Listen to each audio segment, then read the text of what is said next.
Hello, welcome to a special bonus episode of Drink the Video Games. With the Winter Olympics kicking off, I got a little nostalgic for a video game I had back for my original PlayStation. The game was Nagano Winter Olympics 98, and it was amazing. I mean, it was terrible, but it was amazing. I've always loved the Winter Olympics, and growing up in a small town in Ohio, this was my chance to play all those sports I only saw on TV once every 4 years. It was pretty epic. It had all the big hitters: alpine skiing, snowboarding, speed skating, bobsleigh, luge, ski jumping, freestyle skiing, and of course, curling. Nagano Winter Olympics 98 was published by Konami and released in Japan in December of 1997 and in North America in January of 1998. Europe wouldn't get the game until February 15th, which is kind of a big deal because the actual Olympics started on February 7th, so they were half over before Europe got its hands on the game, which is a pretty bad look for a game about the Winter Olympics that featured 16 countries, 10 of which on the PlayStation and 12 of which on the Nintendo 64 were European, but I digress. Konami wasn't new to the sporting game world. Actually, their first sports game was a Summer Olympic affair, 1983's Track and Field. But other than the incredible Blades of Steel from 1987, this would be, as far as I know, their first foray into winter sports.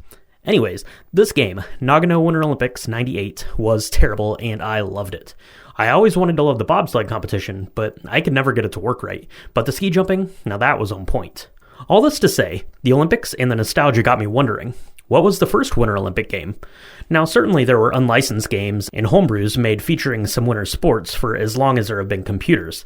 But as far as I can tell, the first officially licensed Winter Olympics tie-in game came from Epix for the 1988 Calgary Games, and this one was titled The Games, Winter Edition.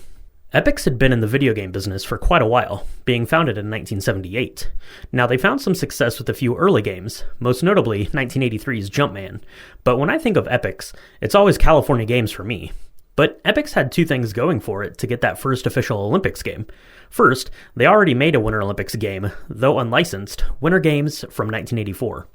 They also had some experience in getting licenses for video games. They made games for G.I. Joe, games for Barbie, games for Hot Wheels. So when it was time to ring up the USOC, United States Olympic Committee, and get a license to make the official Olympics game of the US Olympics team, they get the go-ahead. The game would release in 1988 and 1989 on basically everything: the Atari ST, the Commodore 64, the ZX Spectrum, the MSX, the Amstrad CPC, MS-DOS, Amiga, and Apple II. Like the other Epix sports event games, you could choose an event or play through the whole Olympics: luge, cross-country skiing, figure skating, ski jump, slalom, speed skating, and downhill skiing were all here.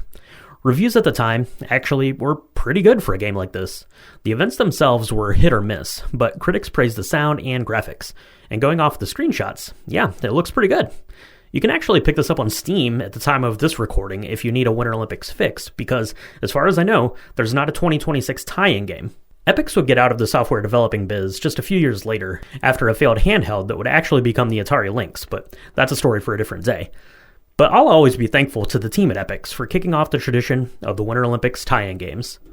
So let me know out there what your favorite Olympic event is, either to watch or to play. Let me know if you have a favorite one of these games that I should check out, and let me know if you do anything special to celebrate the Olympics. Let me know on the social medias. It's @DrinkTheVideoGames on Instagram, Threads, and Blue Sky. Check out Patreon. This bonus episode is for everyone, but the next one will be just for our amazing patrons. Want bonus episodes, hangouts, chats, game sessions? Check out www.patreon.com/drinkthemovies to support the podcast. Links down below.